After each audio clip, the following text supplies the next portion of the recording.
Thế giới hôm nay xin chào các bạn. Mỹ là một quốc gia được xem là thiên đường của giáo dục. Không chỉ bởi môi trường năng động hiện đại mà còn bởi chất lượng đào tạo hàng đầu thế giới. Có lẽ việc trau dồi kiến thức tại đất nước này là mong ước của rất nhiều bạn trẻ. Cho mình hỏi, có bạn đang hoặc có dự định sẽ đi Mỹ du học không? Comment cho mọi người cùng biết nhé. Bên cạnh môi trường học đường ở Mỹ có hoàn hảo như chúng ta thường nghĩ, bạn sẽ thấy được những quy định hết sức kỳ lạ trong các trường học của Mỹ, như cấm mang ba lô đi học hay cấm mang nước uống đóng chai. Để biết thêm những điều kỳ lạ bị cấm trong trường học ở Mỹ, hãy cùng Thế giới hôm nay khám phá video Chiến luật cấm khó tin tại trường học ở Mỹ, khiến bạn cảm thấy may mắn khi học ở Việt Nam nhé. Chiến cấm mang theo ba lô. Ba lô là một món đồ siêu cần thiết đối với các bạn học sinh. Hơn nữa, giống như quần áo, ba lô cũng thể hiện được độ sành điệu và gu thẩm mỹ của người đeo. Lượng kiến thức trên lớp ngày càng nâng cao, khiến cho mọi học sinh mỗi ngày tới trường đều phải gánh trên vai vài cái tập sách là bình thường. Thậm chí, cân nặng của chiếc ba lô muốn vượt cả cân nặng của học sinh, làm xảy ra không ít tình huống dở khóc dở cười. Muốn cúi xuống thắt dây giày cũng không yên nữa. Vậy mà một trường trung học ở tiểu bang Ohio của Mỹ đã thẳng tay đưa ra quy định cấm mang ba lô, khiến cho học sinh chật vật tới trường với đống sách vở của mình.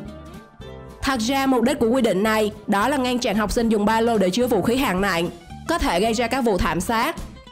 Ở các trường học khác tại bang Georgia, họ yêu cầu bắt buộc học sinh mang ba lô trong suốt đi học nhằm kiểm soát những vật dụng và học sinh mang đến trường. Không mang ba lô thì phải mang thứ gì để đựng tập sách đây? Cái này phải hỏi học sinh Việt Nam rồi. Bất kể thứ gì có thể đựng được, thùng bia, rổ rá, giỏ đi chợ của mẹ, thùng rác, mọi thứ đều có thể tận dụng triệt để.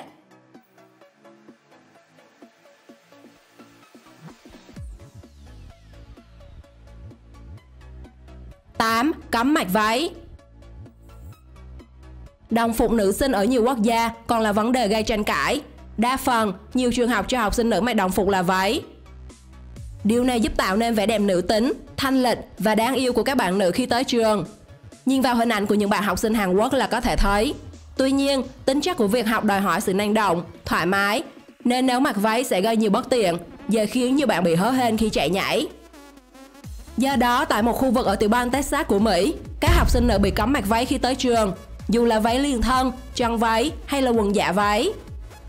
Kỳ lạ hơn là nơi này còn không cho phép học sinh mặc quần áo có chất liệu jean, áo sơ mi cộc tay, áo thun và quần có lỗ rách. Rõ ràng là họ đang cấm toàn những món đồ rất thời trang và được nhiều học sinh yêu thích. Cơ quan quy định những luật lệ này cho rằng chúng tốt cho tương lai của học sinh, trong khi đó hầu hết từ học sinh đến phụ huynh đều không hài lòng. Thậm chí ở tiểu bang Illinois còn có quy định nghiêm ngặt về trang phục khi học online nữa. Học ở Việt Nam xem ra vậy mà sướng mọi người nhỉ. 7. Cấm chơi trò Squid Game. Siêu phẩm Squid Game sau khi ra mắt khán giả đã tạo ra một cơn địa chấn lan tỏa khắp thế giới. Trong đó phải kể đến Việt Nam. Hàng loạt các YouTuber và TikToker đã thực hiện cover lại các trò chơi siêu hot sau bộ phim. Tuy là những trò chơi xuất xứ Hàn Quốc nhưng lại được tái hiện một cách rất Việt Nam, khiến khán giả ai nấy cũng thích thú, muốn thử một lần trải nghiệm những trò chơi ấy. Tuy nhiên, các trường học ở New York lại cấm học sinh hóa trang thành những nhân vật trong Squid Game và tái hiện những trò chơi trong phim. Vì nhà trường và giáo viên lo ngại học sinh đang bị ảnh hưởng và phát triển theo xu hướng bạo lực từ phim. Bộ phim này vốn dĩ được gắn mác 18+ bởi những cảnh máu me, bạo lực vô cùng ám ảnh. Nhưng có lẽ do độ hot của nó mà các bạn nhỏ còn đang đi học lại có thể dễ dàng tiếp cận. Bên cạnh Mỹ, các trường học ở một số nước khác như Anh, Bỉ, Tây Ban Nha và Ireland cũng có những luật cấm liên quan đến phim Squid Game, như là cấm mặc trang phục, tổ chức trò chơi.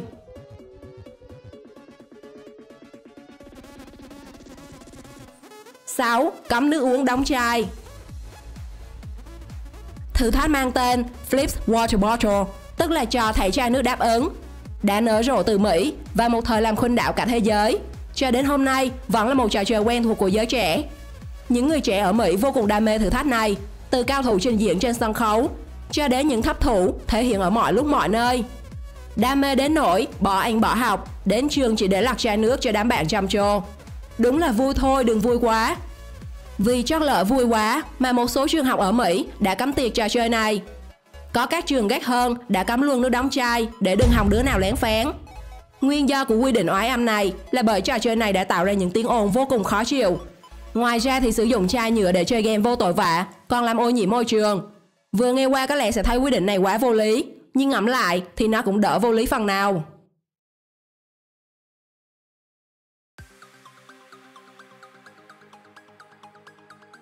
5. Cấm sử dụng điện thoại. Một vấn nạn học đường rất đáng quan ngại hiện nay, đó là trong khi giáo viên ở trên giảng bài khan cổ, thì học sinh ngồi dưới lại cầm điện thoại nhắn tin cua gái. Công thức hóa học chưa chắc đã nhớ, thế mà bí kíp tán gái thì thuộc lầu lầu không chệ một chữ, thế coi có được không? Nắm được nguyên nhân đánh mất sự tập trung ở học sinh, các trường học ở một số bang tại Mỹ đã cấm sử dụng điện thoại trong giờ học. Những lý do như dùng điện thoại để tra cứu bài học, dò từ điển hay tìm tài liệu tham khảo đã không còn ý nghĩa gì nữa. Ở một số trường khác thì không cấm, mà họ tịch thu luôn điện thoại, đến giờ ra về thì trả lại. Sau khi hành động có phần tàn nhẫn như vậy, các thầy cô tỏ ra rất hài lòng khi cảm thấy học trò gắn kết và gần gũi nhau hơn. Nhưng đâu hay, nội tâm của những đứa trẻ thực sự đang khóc thét. Bạn có từng sử dụng điện thoại trong giờ học chưa? Và dùng để làm gì? Bật mí cho mọi người biết nhé!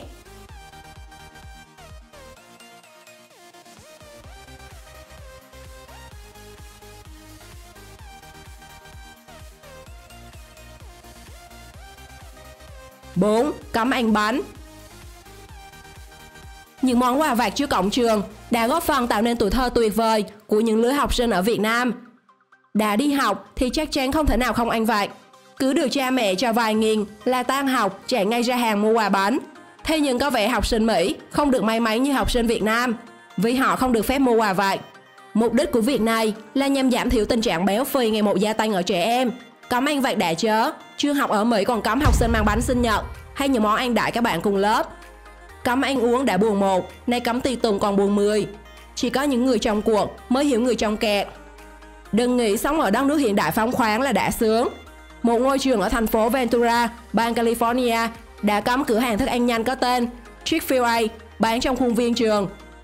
Nguyên nhân là do chuỗi cửa hàng này từng liên quan đến tư tưởng kỳ thị người đồng tính. Sau tất cả thì học sinh Mỹ vẫn là người đau khổ nhất khi không được ăn vặt.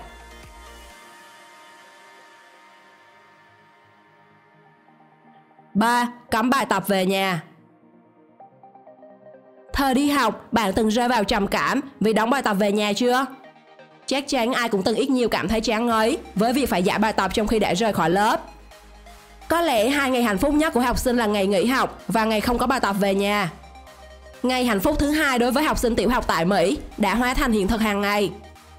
Những đứa trẻ ấy đã thực sự thoát khỏi những bài toán khi tan trường về nhà. Nhưng có sự sung sướng nào mà không phải trả giá? Thay vì làm bài tập về nhà, những đứa trẻ phải đọc sách ít nhất trong 20 phút. Mục đích của việc không giao bài tập về nhà cho trẻ tiểu học nhằm khuyến khích trẻ đọc sách và hoạt động thể chất nhiều hơn. Nếu như ở Việt Nam học thêm là việc không thể thiếu, thì ở Mỹ nó sẽ không bao giờ xảy ra.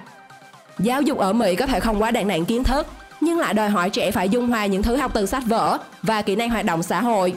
Thông minh còn phải đi kèm với năng động, nên vì thế bài tập về nhà không còn là nỗi ám ảnh với học sinh Mỹ.